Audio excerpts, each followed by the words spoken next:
Hey, welcome once again. In this video, I'm going to be sharing something very powerful, very important with you. God wants you to commit. God wants you to be all in. The day you discover God's plan and purpose for your life while you are on this earth, that day your life takes a new trajectory. That day your life takes a new turn.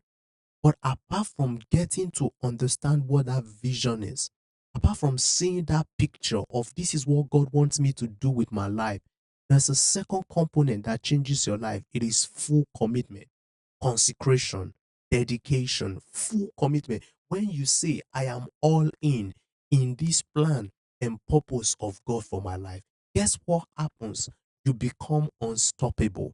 You become no one can stop you once you get to that threshold where you're like, I'm all in on God's plan and purpose for my life. You see, God might be giving you an idea to start a business. God might be giving you an idea to start a project. God might be giving you an idea to start something, but you start looking. Many people, they start looking at, oh, these are the inhibitions. These are the reasons why it cannot work. These are the reasons why they feel like this thing cannot come to pass. But guess what? God wants you to leave that stage of feeling it is not possible and move to a stage where you say, yes, I am all in.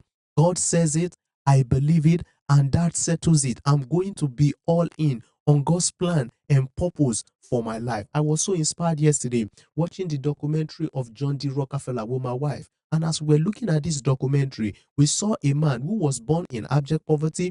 The father was irresponsible. The father was into, scheming and just, dubious means and all of that. And this man at a young age started working with his mother to see how they could fend for the family and took on that responsibility to be able to take care of his younger siblings. Guess what? At age 16, this man started taking on the responsibility to help his family, and it did not go without the benefit. That old drive, that old pursuit, that old energy to say, I'm going to be there to support my family really helped him. Before you know it, he's starting his own business. Before you know it, that business went on from one level to the other. It was all in, it started with agricultural product. Then later he went on to start get into the oil business when there was the oil boom. Fully into that business, he committed all his resources to it, and before you know it, he became the wealthiest man in America.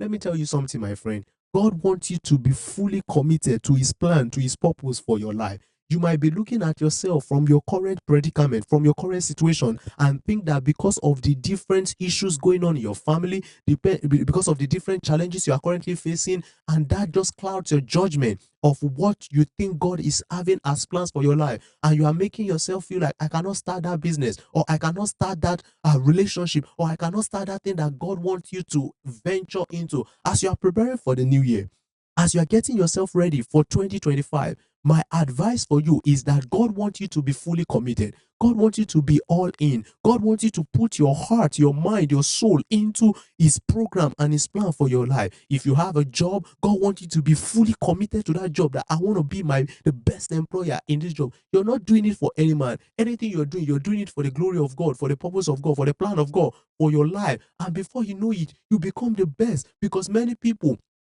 compromise integrity. Many people will say, okay, I've done enough, I'm tired, they don't want to continue. But when you fully start committing your life and your mind and your energy and everything you've got into God's plan and purpose for your life, into, he says, whatsoever your hand find to do it with all thy might. But there's no work in the grave. Where you will all go, where will we all go? So there's no work in the grave. This is the time of our life to put in your best. And some people will feel like, oh, I have somebody giving me money, I have somebody fending for me. Because of that, I can choose to be irresponsible. My friend, no. One other thing I learned from the documentary was how this man raised his children. His son, he was able to invest into his family, his son, that is the legacy continued, not just stopped at him. It continued multi-generational. Start thinking, what legacy are you leaving for your children? You know, some people will feel like, oh, my son is now a graduate, now I can go into retirement. No, sir.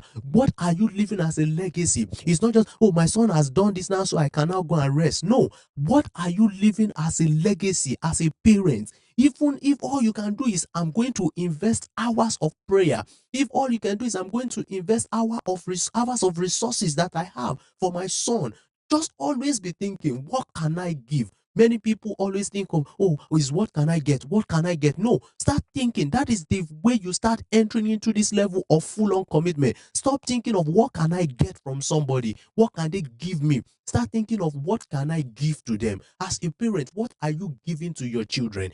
Are you giving your prayers? Are you giving your time? Are you giving your resources? Are you giving your energy? Even if you are not really wealthy, are you giving your emotional support, your emotional intelligence to be able to ensure that they keep their head straight into whatever they are doing? And you, that son, be fully committed. You, that daughter, be fully committed to, and you are leaving a legacy of good things, of righteousness, of blessing, of prosperity into your family. Not that you say, oh, I can just live anyhow, and you're just having a little mindset. Some will keep blaming their parent. Oh, my parent did this, my parent do that. Grow up. You are now getting into your own 30s. You're not getting into 20s. You are very soon going to be a parent yourself. So grow up and leave all that blame game aside and say, God, help me. I want to be fully committed.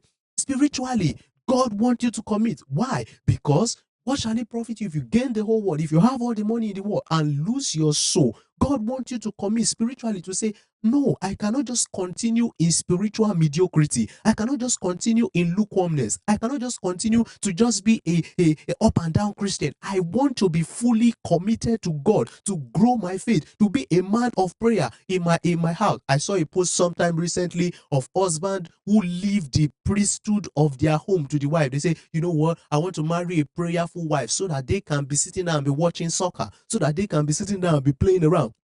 No, don't play around with your life. Don't play around with your destiny. Yes, it's great to have a praying wife, but it's even greater to be a praying husband. It's even greater to be the priest of your home. It's even greater to be the true head of your home. Not like saying, I'm abdicating all my responsibility to my wife. She should be the one praying while I'm just playing. Don't play with your destiny, my friend. God wants you to commit. Commit to being a serious leader of your home. Commit to being a humble servant in that home. As a pastor, as a minister, whatever your profession is, as a businessman, God wants you to commit, to be fully in. As we are preparing for this year to come to an end, many people have already started talking about next year. There is still so many days in this year that can actually change your life. And I hope that this message getting to you right now, if this message is getting to you right now, it's a message to wake you up. Don't start pushing all the responsibility of your life to next year when this year still has about 30 something, 40 something days left. For you to commit, for you to say, okay, what are the habits I need to break? What are the cycles I need to break? What are the things I need to develop to be everything that God wants me to be? I hope this message has brought some charge, from energy to your spirit, man, that you will now say from now on, I want to commit to a life of prayer. I want to commit to a life of discipline. I want to commit to a life of study. I want to commit to a life of being, improving myself daily. And if you do that, your life is going to change. And this year we are entering into 2025 is going to be the best year you have ever lived. Not for exaggeration's sake, not for the sake of just saying, but for reality. God bless you.